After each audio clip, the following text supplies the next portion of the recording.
네, 시청자 여러분 반갑습니다. 월간 서울경제TV를 맡은 김대호입니다. 자, 지금 여러분 이 4월달 찬란한 이 4월의 계절을 맞이했는데요. 여러분의 지금 심정은 어떠신지요? 일찍이 유명한 시인 엘리어트는 4월이 잔인한 달, 잔인한 4월을 노래한 적이 있습니다. 엘리어트가 말하는 잔인한 4월은 봄꽃이 피고 만물이 소생하면서 너무 아름다워서 너무 그 감동을 주체할 수 없어서 잔인하다라고 얘기했습니다. 그런데 요즘 우리나라 정권시장 또 채권, 주식 이런 시장의 봄은 봄이 왔을 때 봄인지 아닌지 출래 불사춘, 아니 다시 겨울로 돌아왔는지 한치 앞을 알 수 없는 암흑의 세상이라고, 암흑의 세상이라는 그런 생각을 하지 않을 수가 없습니다. 자, 이런 혼돈의 시대, 여기에 과연 어떻게 투자를 해야 되고 앞으로 세상을 어떻게 바라봐야 되는지 전문가 아주 귀한 분을 모셨습니다. 서강대학교 김영익 교수님이십니다. 어서 오세요. 예, 안녕하십니까. 네. 김영익 교수님은 여러분에게 뭐 따로 소개할 필요도 없지만 그래도 또 처음 들어오시는 분이나 해외에서 오시는 분들을 위해서 잠깐 소개를 말씀을 올리면요. 제가 한평생 기자 생활을 경제부 기자를 오래 했는데 경제부 기자를 하면서 여러 이 애널리스트를 많이 만났습니다만은 가장 이론이 확실하고 또 정확한 분석, 전망을 하는 대한민국 최고의 애널리스트가 아닌가 그런 생각을 해봅니다. 뿐만 아닙니다. 애널리스트로서 명성을 날리는 것뿐만이 아니라 하나 경영연구소라든지 금융연구원 이런 여러 연구기관에서 오랫동안 연구하고 또 리서치를 하면서 나름대로 또 체계를 많이 갖추셨고요.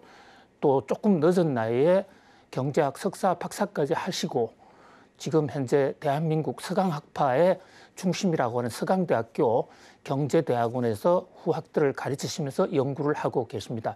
오늘 김영익 교수님 모시고 그동안 궁금했던 거, 여러분 가슴에 있는 딱 막힌 가슴 한 방에 훅 날려버렸으면 하는 그런 마음으로 오늘 장을 열겠습니다. 여러 가지 금융시장, 자본시장 상황이 상당히 좋지가 않습니다. 예. 코로나 팬데믹 때 그걸 경제를 이제 극복하는가 했더니 한동안 오르던 주가 또 여러 가지 금융 지표가 전부 다시 하향으로 다시 원점으로 돌아가고 지난해 대비해보면 주가도 많이 떨어지고 또 주가가 떨어지는 것뿐만 아니라 거시경제 지표도 한치 앞을 알 수 없이 정말 세상이 어떻게 가는지 한 번도 경험해 보지 않은 그런 자본시장, 이런 상황이 계속 그 혼돈의 상황이 전개가 되고 있는데요. 자, 지금 우선 우리나라 주식시장 상황 좀 진단을 좀 해주시죠. 예, 우리나라 코스피가 작년 3월 달에 3,300이 좀 넘었었죠. 예, 그때는 주가가 뭐 일평균 수출 금액이나 명목 GDP 여러 가지 경제 지표로 주가를 평가하는데요. 너무 가대평가됐었어요. 예. 예, 그래서 그 주식 비중을 줄이십시오. 이런 말씀을 계속 해왔는데요. 예, 최근에 2,700 밑으로 약간 떨어졌죠. 2,600 근처까지 떨어졌는데요. 예, 그런데 제가 또 올 한 해를 전망하면서 아까 4월이 잔인한 달이다. 뭐 주식시장에서 이런 말씀을 좀 하시는 것 같은데 제가 올 연간으로 보면은 4월이 가장 나쁜 달일 것이다. 예, 그런데 주가가 저평가 영역에 들어섰으니까 연간으로 보면은 4월에 주식을 좀 싸게 살 수 있다. 이런 말씀을 계속 드려왔었습니다. 예. 예. 그러니까 오히려 지금 주가는 떨어졌지만 오히려 지금 떨어져 있는 지금 4월이 오히려 그 기회다. 어떤 투자의 기회다 이런 말씀이신 것입니까? 물론 그 내년에는 경기가 다시 한번 침체가 올 수가 있으니까요. 예. 뭐 내년 상반기 가서 더 어려워질 수도 있어요. 예, 그러나 올 한 해만 보면은 예. 4월이 저는 저점이라고 봤었거든요. 예. 뭐 여러 가지가 이유가 있는데 예. 뭐 제가 일평균 수출 금액 그다음에 명목 GDP 대비 모든 이런 경제 지표에 비해서 지금 주가가 저평가 영역에 들어섰거든요. 예. 그래서 적정 수준에 가는 과정에서 5월 이후로 반등을 할 것이다. 예. 근데 단 조건은 이게 3,300까지 가는 넘어서는 거 추세적인 상승은 아니고 지금 적정 수준 이하로 떨어졌기 때문에 적정 예. 수준까지 가는 과정에서 반등이 있을 것이다. 예. 이렇게 지금 보고 있습니다. 이 김영희 교수님이 말씀하시는 자 지금이 저점이다. 2022년 4월 달이 저점이다라는 요거 왜 그런가? 또 구체적인 사례는 지금 시간 끝날 때까지 계속 여러 각도에서 한번 나누어 보기로 하고요. 우선 첫 번째로 자 지금 그럼에도 불구하고 외국인들은 한국 주식을 계속 지금 내다 팔고 있습니다. 예. 외국인 매도가 상당히 지금 지리하게 또 큰 규모로 이루어지고 있는데 외국인들은 교수님 예언을 못 들으셨는지 아니면 한국 경제에 대해서 깊이 있게 생각을 안 해서 그런지 왜 이렇게 주식을 계속 내다 파는 것이죠? 뭐 외국인들이 저보다 훨씬 더 똑똑하겠죠. 예, 그래서 그 나름대로 파는 이유가 있었을 텐데요. 사실 그 2020년부터 외국인들 우리 주식을 많이 팔았거든요. 예. 예, 그때는 우리 주가가 너무 많이 올랐었어요. 예를 들어 2020년에 전 세계 주가가 평균 한 14% 올랐는데 우리 코스피 31% 올랐거든요. 예. 예, 그래서 작년까지는 우리 비중이 자기들이 생각한 것보다 아마 높아졌을 겁니다. 그래서 줄일 수밖에 없었는데요. 예, 그런데 올해도 계속 팔고 있는데 올해는 저는 한국의 펀더멘털을 깊이 의심하기보다는 예. 환율 때문에 그렇다고 보고 있습니다. 예. 그래서 환율이 최근에 1240원 안팎까지 올랐는데요. 환율이 오를 것이다. 이런 기대를 가지고 팔았던 것 같습니다. 예, 그런데 저는 5월 이후로는 외국인들 우리 주식이 살이라고 보고 있는데요. 예. 우리나라 원달러 환율을 결정하는 미 달러 지수, 중국 위안 환율, 그다음에 우리나라와 미국 실질 금리 차, 그다음에 뭐 경상수지 이런 걸 따져봐더라도 1240원 환율은 지금 너무 높거든요. 예. 저는 시간의 문제지 환율이 머지않아 1150원에 접근해 가리라고 보고 있습니다. 예. 그렇다면은 외국인들이 뭐 저는 다시 그 주식을 살 것이다. 환율 떨어진 걸 기대하고 살 것이다. 그 시점이 저는 머지않았다고 생각하고 있습니다. 그런데 일반 이제 그 경제학적 지식이 별로 없는 일반 사람들이 보기에는 미국이 금리를 한 번 0.25% 올렸고 앞으로도 좀 더 올릴 것이다.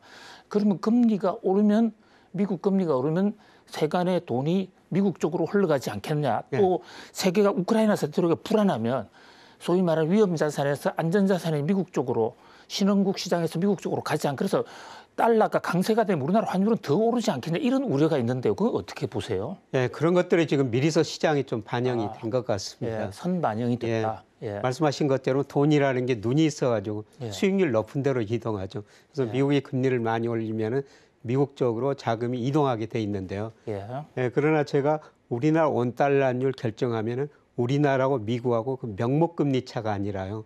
실질 금리 차가 원달러 환율에 더 영향을 주거든요. 예. 그런데 지금 우리나라 10년 국제 수익률 한 3.2%, 소비자 물가 한 4% 좀 넘지 않습니까? 네. 우리나라 실질 금리는 마이너스 2% 정도 돼요. 네.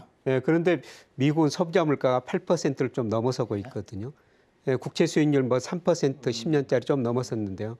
마이너스 5%입니다. 예. 우리나라 실질 금리가 아직도 미국보다 훨씬 더 높은 수준이기 때문에 저는 오히려 미국이 다음 달 FOMC에서 금리를 올리면은 지금 미리서 반영됐던 게 그때 가가지고는 다시 정상으로 돌아가면서 달러 가치가 하락하면서 원화 가치는 상대적으로 상승하리라고 보고 있습니다. 예. 아주 깊이 있게 분석을 해주셨는데요. 그러니까 일반 세간에서 알고 있는 것처럼 금리를 미국이 올린다, 내린다 하는 이런 표피적인 것뿐만이 아니라 실질 금리 차가 굉장히 중요한데 우리나라의 실질 금리는 그러니까 물가와 액면 금리를 비교했을 때 미국보다 훨씬 높다. 예. 그래서 과거에도 미국이 금리를 계속 올릴 때 보면 미국이 금리를 올린다고 해서 미국 달러 가치가 무한정 올라가지는 않더라고요. 예. 그런 것이 오늘 이제 김영희 교수님의 그 실제적인 예를 들어서 말씀해 주시니까 좀 명쾌하게 와 닿는 것 같습니다. 그리고 한 가지 또 우리가 생각해야 될 것은 미국 사람들 소비를 너무 많이 하다 보니까 미국 대부채가 작년 말에 18조 1천억 달러 정도 돼요. 예. GDP 대비 74%거든요. 예. 미국 대부채가 너무 많습니다. 예. 이게 지금 달러가 기축통화기 때문에 견딜 수가 있지만은 예. 저는 갈수록 뭐 세계 중앙은행이 달러 비중을 계속 줄이고 있거든요. 예. 그래서 세계 중앙은행이 외환을 보유하고 있는데 예. 2000년에 달러 비중이 한 71%였어요. 예. 근데 작년 3분기 보니까 59%로 줄어들었습니다. 예. 예, 저는 5년, 10년 사이에 그게 50% 이하로 떨어지리라고 보고 있습니다. 예, 그리고 지금 최근 뭐 1, 2년 정도 보면 달러 가치가 오르는데요. 장기적으로 선진국 통합에서 뭐 달러 지수, 뭐 블룸버그 같은 데서 지금 100 이런 거 달러 지수 보면은 예. 장기적으로는 하락하고 있어요. 저는 하락 추세에서 최근 일시적인 상승이다. 예. 시간이 흘러갈수록 저는 장기적으로는 달러 가치가 하락할 수밖에 없다. 그렇게 내다보고 있습니다. 예, 그러니까 전 세계 각국이 중앙은행들이나 기관 투자자들이 달러 보유량을 줄이고 있는 것도 예. 달러 약세로 갈 수 있는 하나의 요인이 될 수 있고요. 예, 예. 특히 이제 우크라이나 사태를 치르면서 또는 중국 위안화가 막 오르면서 상대적으로 달러 가치는 오히려 떨어질 수 있다. 그 굉장히 그 가슴에 와 닿는데요. 그리고 이제 교수님 지적해 주신 대로 지금 트럼프 대통령 때는 미국이 무역 수지 적자 해소를 위해서 중국에 압력도 많이 넣고 이랬는데 그때에 비해서 미국의 경상 적자나 다른 어떤 미국의 어떤 그 실물에서의 균형이 해소된 게 별로 없거든요. 근데 그동안에 이제 우크라이나 전쟁이나 코로나 팬데믹 때문에 바이든 대통령은 미국 무역 적자의 걱정을 별로 할 수 있는 시간 여유가 없었는데 예, 예. 그걸 이제 다시 생각해서 미국이 통상 압력을 넣기 시작하면 우리나라 원화는 다시 강세가 될 수가 있죠. 예, 그렇습니다. 예, 미국이 그 바이 아메리칸에 외치고 있지만요. 네. 예, 작년에 그 미국 무역 수지 적자가 8,530억 달러 정도 됐어요. 네. 이 규모가 얼마나 되냐면 그 이전 3년 평균보다 무려 43%나 늘어났거든요. 예. 예, 그리고 미국 물가가 오르니까 중국에서 지금 관세까지 트럼프가 올려놨던 거를 일부 종목에서 지금 내리고 있지 않습니까? 예. 예, 그래서 제가 보기에는 미국의 대내 불균형이 너무 심화되고 있어요. 예. 그래서 미국 사람 소비를 많이 하니까 무역 수지 적자 늘어나고, 그다음에 또 미국 정부가 돈을 워낙 많이 쓰고 있지 않습니까? 예. 2011년 8월 달에 국제 신용평가사 S&P가 미국 국가 신용 등급을 한 단계 내린 적이 있었거든요. 예. 그때 그 대부채가 GDP 대비 40%도 안 됐고요. 예. 정부 부채는 그때 한 90% 좀 넘었어요. 예. 그런데 정부 부채가 지금 GDP 대비 130% 근접하고 있고 예. 순대부채는 74%까지 갔거든요. 예. 그때보다도 훨씬 더 심각한 상황이라는 예. 것이죠. 그래서 갈수록 이런 걸 고려하면 달러가 계속 강세로 갈 수는 없다는 것입니다. 예.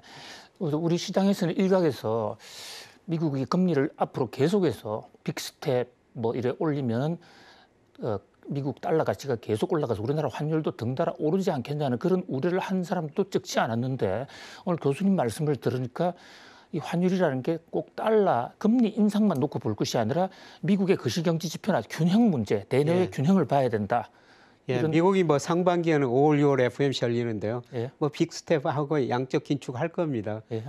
그러나 저는 4분기 내년 가면은 미국이 금리를 올리기 힘들고 내년 상반기 가면 또 내려야 될 상황이라고 예. 보고 있거든요. 예. 내년 상반기에는 미국 경제가 저는 침체에 빠지리라고 보고 있어요. 예. 최근 장단기 금리 차가 10년 2년 국제성이 잠깐 역전됐다가 다시 반등하고 있지만은 저는 올 하반기 가면은 10년 국채 수익률이 떨어지면서 장단기 금리 차가 역전되리라고 보고 있거든요. 최근에는 두 10년 국채 수익 2년짜리 같이 올라가면서 역전됐는데 이거는 경기 침체 신호가 아닌데요. 예. 10년 국채 수익이 떨어지면서 역전되면 예. 이건 분명히 경기 침체 신호거든요. 예, 지금 그러지 않아도 지금 딱 질문을 드리려고 했던 거를 미리 조금 말씀을 해주셨는데 그 대목 좀 더 여쭤보겠습니다. 그러니까 지금 미국이나 우리나라 일각에서 채권 시장에서 나타나고 있는 이 장단기 금리 역전 현상에 대해서 뭐 세간에서는 금리 그 앞으로 스태그플레이션이 온다 아니면 리세션이 온다 이런 불안한 이 어떤 분석을 하시는 분들이 많은데 자 지금 단기 금리라는 것은 이를테면 뭐 2년이나 3년의 만기가 있어서 돈을 갚는 것이고 장기 금리는 10년 정도 이렇게 되는데 왜 장단기 금리 차가 벌어지면 왜 불황의 전조가 되는 것입니까? 장기 금리에는 미래의 경제 성장의 미래의 물가가 들어있거든요. 예. 단기 금리는 현재의 경제 상황이죠. 예. 현재 우리나라는 미국 경제나 좋으니까 예. 기준금리 올리니까 단기 금리는 오를 수밖에 없는데요. 예. 금리를 올리면 올릴수록 예. 자산 가격은 떨어질 수밖에 없죠. 그래서 여기에 부의 효과로 소비가 줄어들 수가 있고요. 예. 그다음에 금리를 올리면 시차를 두고 우리나라 같은 경우는 6개월 후에 가장 크게 영향이 나타납니다. 소비, 생산, 투자가 줄어들거든요. 그래서 금리를 올리면 시차를 두고 소비, 투자가 줄어드니까 장기적으로는 경제성의 물가가 떨어질 것이다. 장기 금리에는 미래의 경제성의 물가가 떨어지니까 금리를 올리면 올릴수록 이제 장기 금리는 떨어지게 되는 것이죠. 예, 이제 그 대목과 관련해서 교수님 지금 말씀 주신 중에 시청자 여러분들 꼭 좀 알아놓으셔야 될 중요한 대목 중에 하나가요. 단기 금리와 장기 금리, 단기 금리가 더 높아지면 세계 경제에 또 불황의 조짐이 있을 수는 있는데, 그러나 장기 금리와 단기 금리 둘 다 올라가면서 역전이 됐을 때는 그게 큰 리세션의 신호라고 보기는 어려운데, 예. 오히려 이제 이 장기 금리가 떨어지면서 그러면서 역전이 되면 여기서 굉장히 심각한 문제다 이런 말씀이지 그렇죠. 않습니까? 그렇다면 저 시청자 여러분께서는 결국은 미국의 장단기 금리 역전만 보실 게 아니라 그 중에서도 장기 금리가 하락하면서 장단기 금리가 역전되는 그 시점을 좀 유심히 지켜봐야 될 건데요. 자, 그것은 왜 떨어지면서 장기 금리가 떨어지면서 역전되는 게 왜 리세션의 신호로 볼 수 있습니까? 장기 금리에는 앞서 말씀드렸습니다. 미래의 경제 성장은 미래 물가가 들어있죠. 네. 장기 금리가 하락한다는 것은 앞으로 경제 성장률이 떨어질 것이다. 혹은 물가가 떨어질 것이다. 이런 신호를 보내는 것이죠. 그런데 이걸 우리가 실질금리 차이에서도 한번 설명을 해볼 수가 있는데, 아까 실질금리 말씀드렸습니다만 지금 미국의 국채 수익률 10년짜리 3%가 좀 넘었죠. 물가는 8% 안팎이죠. 그럼 실질금리가 거의 마이너스 6%, 5% 이 정도 되는데요. 이게 역사상 최저치입니다. 실질금리가. 근데 장기적으로 실질금리는 플러스거든요. 실질금리가 플러스가 되기 위해서는 우선은 명목금리가 올라야 돼요. 그래서 지금 10년 국채 수익률이 명목금리인데 그게 오르고 있죠. 그런데 명목금리 이 10년 국채 수익률이 뭐 5%, 6% 가는 건 거의 불가능하거든요. 아마 3% 좀 넘을 겁니다. 그러면은 금리가 여기서 오르다가 그치면은 결국 물가 상승률이 떨어져야 되거든요.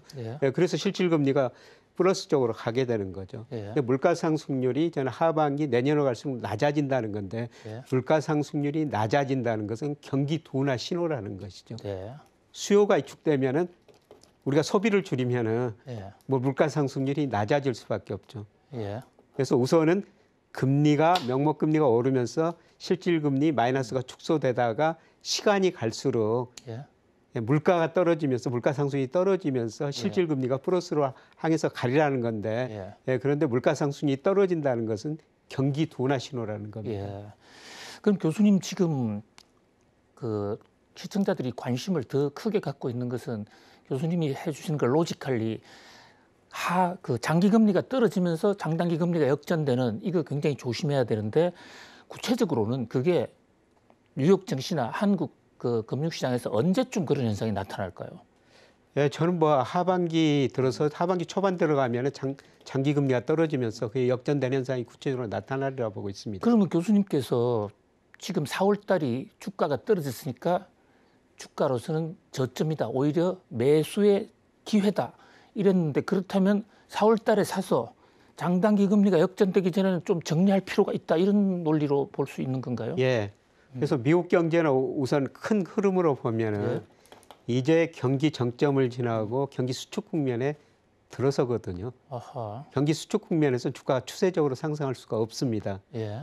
그런데 제가 말씀드리는 것은 4월이 저점이고 뭐 3분기, 4분기 초반까지 주가가 오를 것이다. 주가가 지나치게 저평가됐거든요.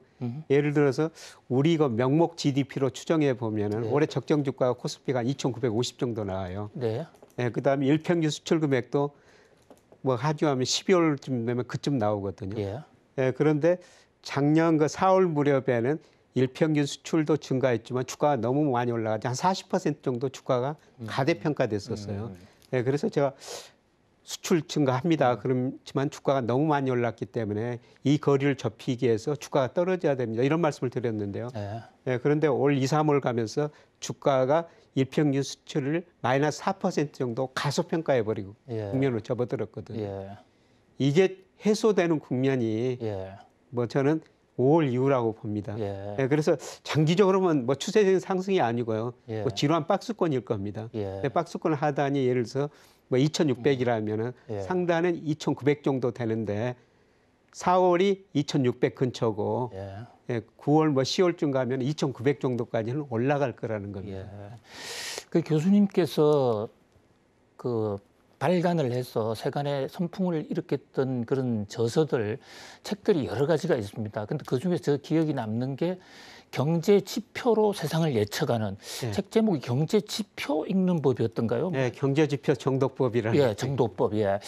자, 그런데 그 결국은 지금 주가를 교수님께서 예측을 하는 것이 단순한 감이 아니고 교수님께서는 여러 가지 경제 지표와 적정 주가 수준을 비교해서 주가의 장단기 상승 하락 국면을 지금 예측을 하고 계신데 그중에서 특히 지금 말씀해 주신 것 제가 팍팍 다가오는 것 중에 하나가 첫 번째가 명목 GDP하고 주가가 상당히 상관관계가 높다는 말씀. 예. 그다음에 이제 또 수출 말씀을 해 주셨어요. 근데 수출 같은 경우는 지금 뭐 전가율이 조금 둔화됐지만 최근 계속 지금 수출이 늘어나고 있지 않습니까? 예. 그리고 인플레가 되면 현재 물량은 어떻게 됐든지 간에 금액 대비로는 달러 환산을 하니까 수출이 당분간 계속 늘어날 수 있지 않겠습니까? 예. 우선 수출과 GDP 전망을 어떻게 보시는지요? 예, 수출이 정말 잘 되고 있었죠. 네. 예, 그런데 수출 증가율이 아마 4월부터는 많이 둔화될 겁니다. 실제로 그 4월 1일에서 10일까지 수출 증가율이 발표가 됐는데요. 예. 뭐 3.0% 증가했거든요. 예. 물론 그 저업일수가 좀 죽어서 그러는데 예, 저는 그 전체 수출보다 실제 일하는 날에 우리가 얼마나 수출하는가 예, 그걸 보면은 4월 10일까지 예, 17.7% 증가했어요. 예. 예, 그런데 제가 한 18.9% 증가할 것이다. 지금 이렇게 예측하고 예, 주가를 한 2,650 정도 4월 주가를 그렇게 봤는데요. 예. 예, 그런데 일단 10일까지 통계 보니까 제가 예상한 것보다 수출 증가율이 좀 낮게 나오거든요. 네. 30일까지 예. 지켜는 봐야 되겠습니다만은 예, 그런데 우리 수출 증가율이 둔화될 수밖에 없는 이유는요. 우리 수출 증가율은 OECD 선행지수하고 거의 방향이 같습니다. 네. 선진국 경제가 그래도 뭐 세계 경제 아직 대부분을 차지하고 있기 때문에 예. 선진국 선진국 경제가 좋아야지 우리 수출도 잘 될 수가 있거든요. 그런데 OECD 선행지수가 작년 7월을 고점으로 올 2월까지 계속 지금 하락하고 있어요. 아하. 그러면 세계 경제 수요가 둔화하니까 예. 우리 수출 증가율도 예, 둔화될 것이다. 예. 우리 시장이 조금씩 지금 막히고 있는군요. 예, 지금 조금씩 이제 나타나고 있는 것이죠. 예, 그리고 우리가 수출입 통계에서 보는 거는 지금 원자재 가격이 너무 많이 오르다 보니까 맞습니다. 예. 수입이 너무 많이 증가해가지고 예. 무역 수지가 적자나고 있거든요. 네. 4월 15일까지 한 4월 10일까지 한 75억 달러 정도 예. 예, 적자나고 있습니다. 물론 연간으로는 적자는 아닌데요. 예. 뭐 무역 수지가 적자난다는 것은 우리 예, 시장에 그렇게 좋은 일이 아니고요. 예. 예, 저는 올해 경제 성장률을 작년 말부터 한 2.5% 정도 될 것이다. 예. 예, 그런데 대부분 뭐 한국은행, 정부 뭐 3%를 좀 넘을 것이다 이렇게 전망해놨거든요. 최근에 수정을 인수위에 보고한 거 보니까 좀 하향해서 수정을 전부 했던 지금 하향하고 예. 있습니다. 미리 좀 예측을 하시는 예, 블룸버그 셈이에요. 컨센서스도 뭐 지난달까지는 한 3% 했다가 2.8%로 내렸던데요. 전부 지금 내리고 있습니다. 예. 예, 그거는 수출이 예상보다 좀 줄어들 거고 그다음에 당초 올해 소비가 많이 증가할 거로 예상했는데 예. 소비도 그만큼 증가하지 않고 있거든요. 예. 그래서 아마 우리 경제 성장이 3%보다 더 낮은 한 2.5% 예. 저는 이 정도 내다보고 있습니다. 예. 예, 교수님, 지정학적 요인도 한번 여쭤보고 싶은데요. 지금 우크라이나 전쟁 상황 뭐 한치 앞이 알 수 없는 정도로 혼전의 연속인데 뭐 일각에서는 러시아가 5월 9일 날 전성기념일, 전통적인 전성기념일 독일을 이겼다는 그날까지는 뭐 동부에서 돈바스 지역 같은 걸 다 장악을 하고 전쟁을 끝내는 그런 시나리오까지도 지금 논의가 나오고 있거든요. 예. 교수님께서는 이 우크라이나 전쟁을 어떻게 보시고 이것이 세계 경제나 금융시장에 어떤 영향을 끼치고 있다고 진단을 하고 계신지요? 우선 작년 하반기부터요. 예. 전 세계 선행지수가 떨어지고 있었어요. 네. 그리고 물가는 올랐었죠. 예. 이럴 때는 절대 그 주식 비중을 줄여야 됩니다. 예. 경기 선행지수가 떨어지고 물가가 오르는 국면. 예. 네, 그런데 이런 상황에서 러시아가 우크라이나를 공격함으로써 아하. 각종 원자재 가격이 급등해 버렸지 않습니까? 예. 그러니까 경제학 교과서에서 보면은 이 공급 곡선이 좌측으로 이동해 버린 거죠. 예. 그러면 경제 성장이 떨어지고 물가는 더 오릅니다. 예. 그래서 러시아가 우크라이나를 침공하기 전에도 전 세계가 물가 상승 압력, 경기 둔화 압력이 있었는데 네.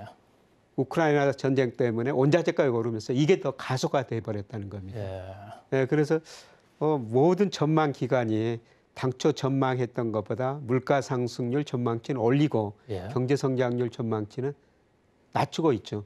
대표적으로 그 FMC죠. FMC 그 3개월마다 경제 전망 물가 상승률을 예. 조정하는데요.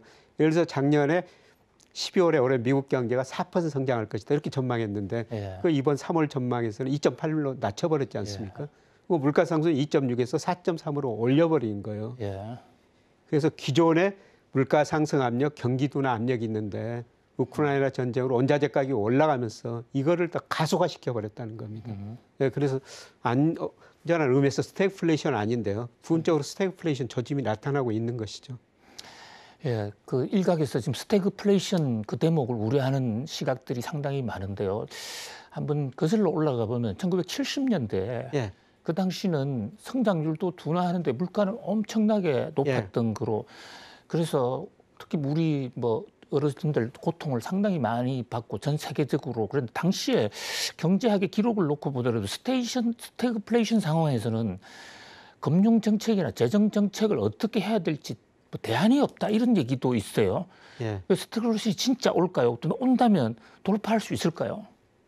예, 저는 뭐 1979년 2차 올쇼크로 80년에 미국 물가가 14% 소비자 물가 예. 우리는 그때 28%까지 올랐었어요. 예, 그때 미국은 폴 볼커 연준 의장이 뭐 경기보다는 물가를 잡기 위해서 가감히 금리를 인상했지 않습니까? 예. 연방 기준금리가 19%까지 갔었어요. 예, 그래서 경기를 포기하고 물가를 잡은 것이죠. 예. 예, 그런데 지금 미국 소비자 물가가 8% 안팎입니다만은 그때보다는 낮고요. 예. 저는 물가 상승률은 올 하반기 내년으로 갈수록 많이 떨어지리라고 보고 있어요. 예.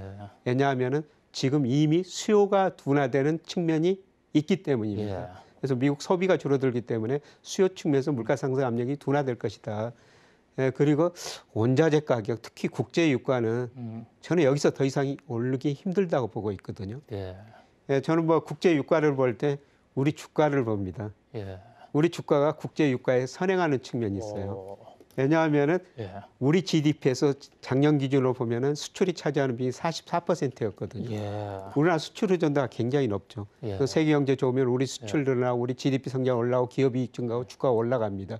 그래서 세계 경제 좋으면은 원유 수요가 늘어가지고 유가도 올라가는 것이죠. 한국 경제가 국제 유가를 좌우하는 상당히 큰 팩터 중에 하나라고. 그래서 우리 경제를 세계 경제 풍향계다. 오호, 예. 뭐 탄광 속의 카나리아다. 예. 뭐 일부 경제학자들이 그런 이야기를 하고 있는데요. 예. 지금 우리 주가가 떨어졌다는 것은 앞으로 우리 수출 증가세가 둔화될 것이다. 그거는 세계 경제 성장이 둔화될 것이다. 예.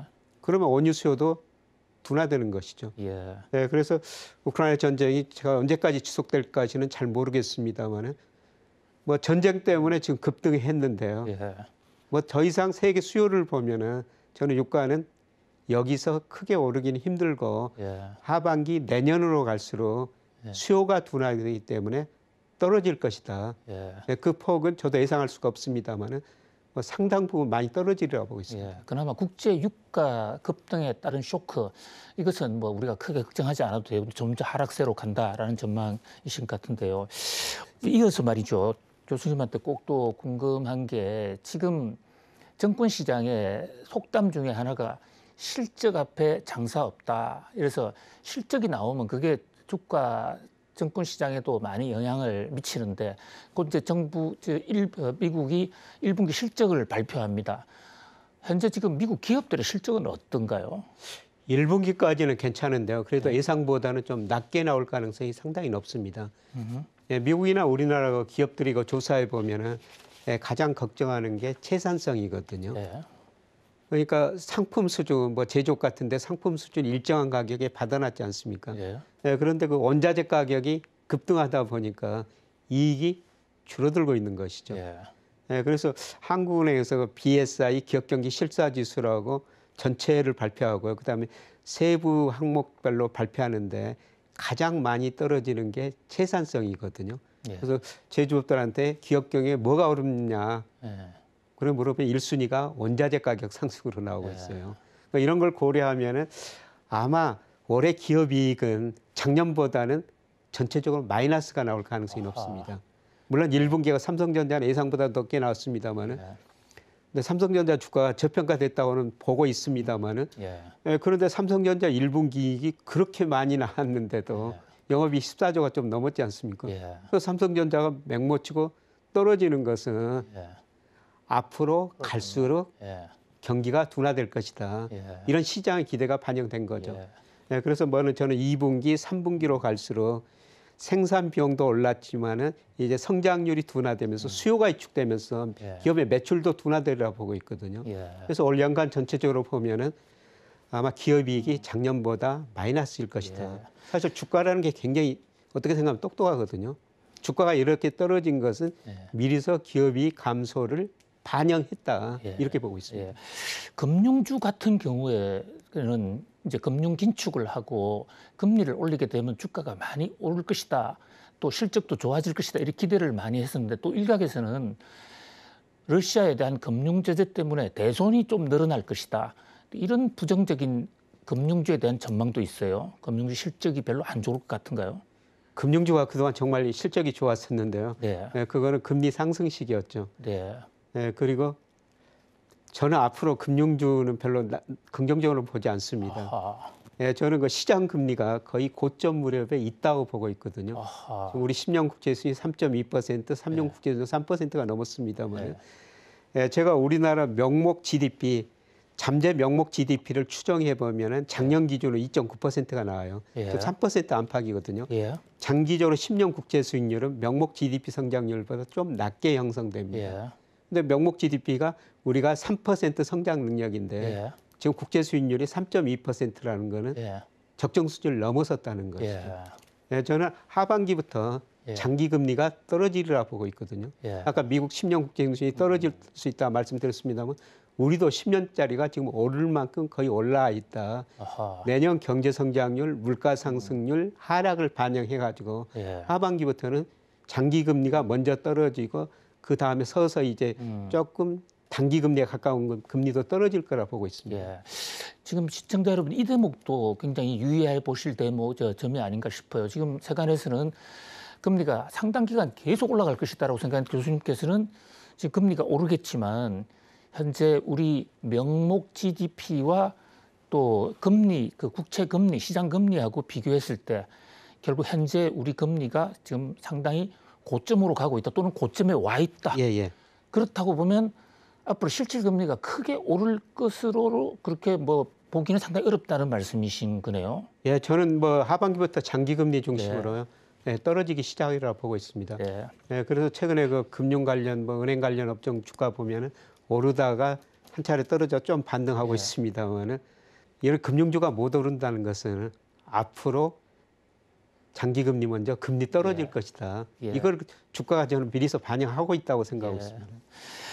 자, 이제 며칠 후면 20대 대통령 당선인이 대통령으로 취임을 하고 또 윤석열 정부가 5월 10일부터 공식으로 이제 업무를 보게 됩니다. 이미 부총리 후보의 추경호 또 산업부 장관의 이창양 이런 경제 강료들도 상당수가 내정이 됐는데요.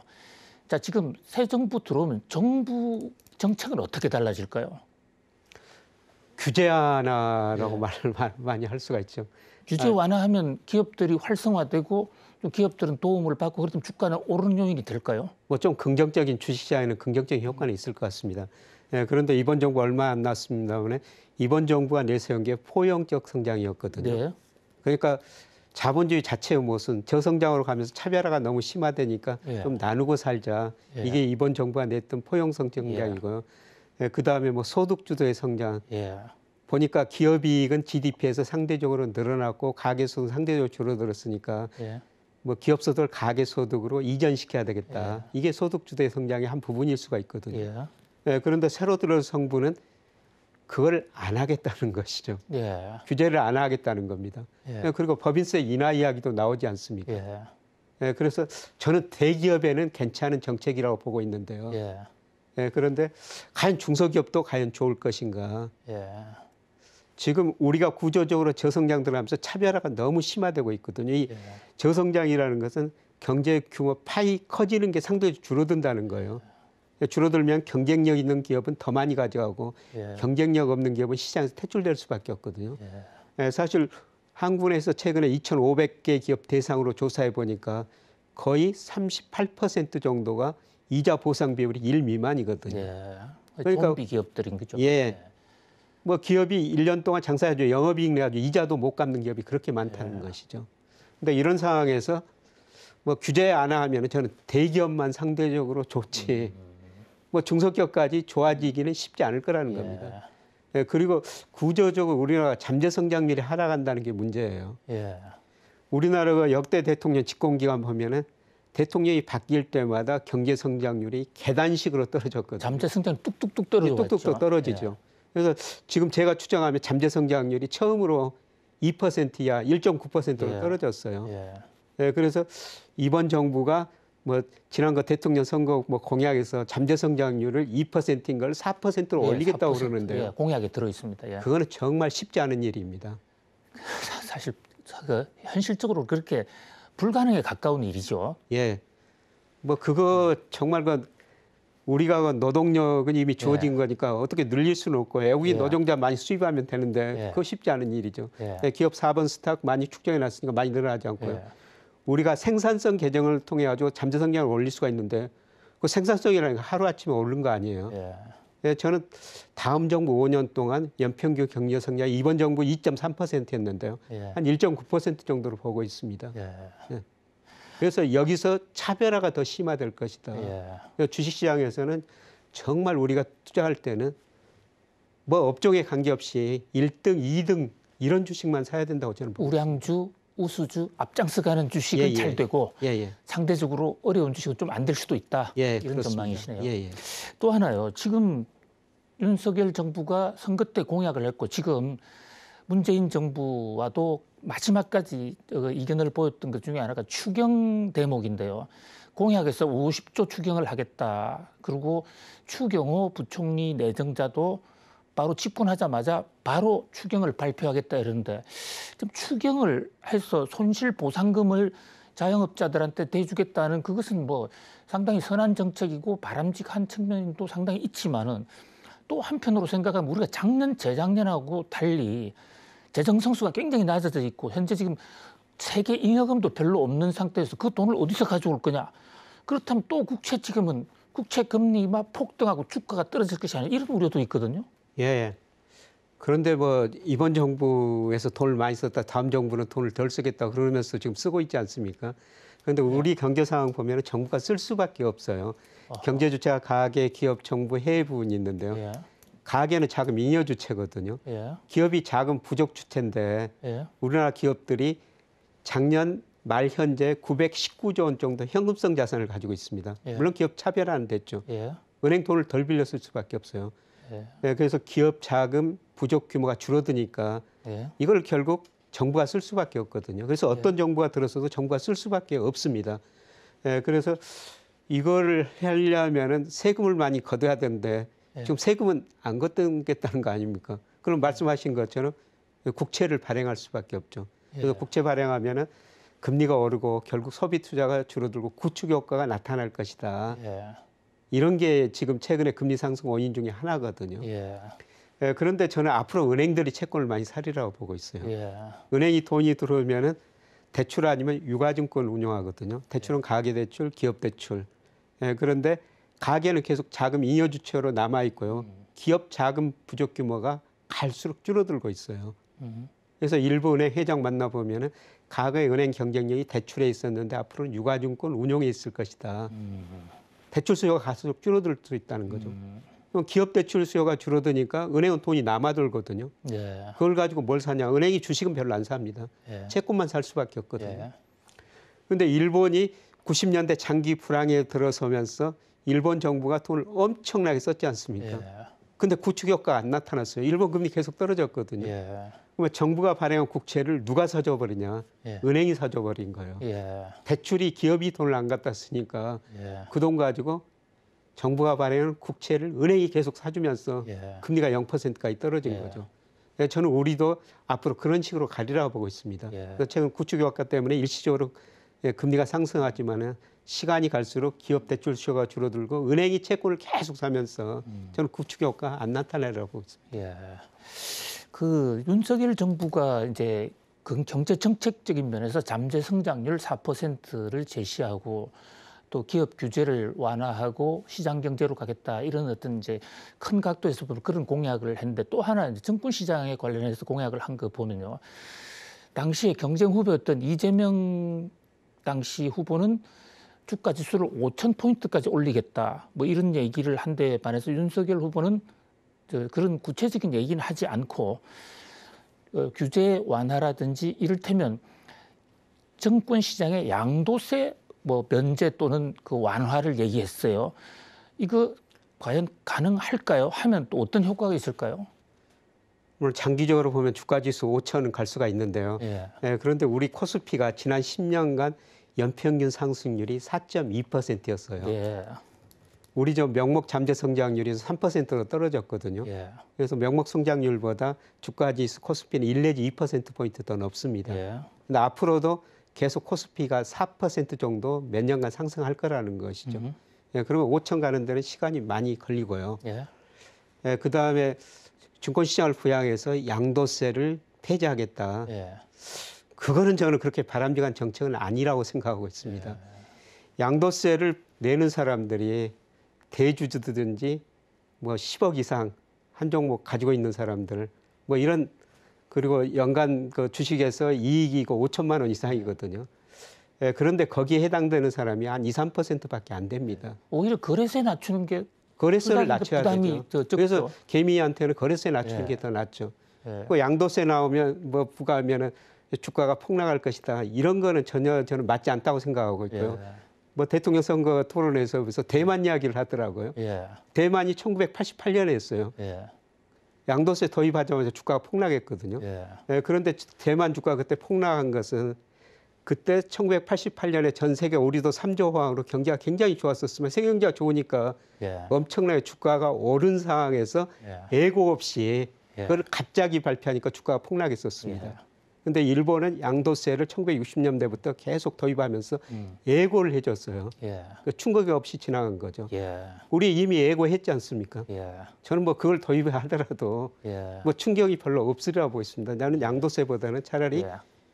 저 같은 거 개미 투자자를 위해서는 거래세를 인하하는 게 더 바람직하다 그렇게 보고 예. 있습니다. 아마 윤석열 당선인도 이 방송을 보실 수가 있을 텐데요. 한번 아무리 선거 때 공약했다 하더라도 전문가 얘기를 좀 감안해서 들으시는 것도 좋지 않을까 이런 생각이 들고요.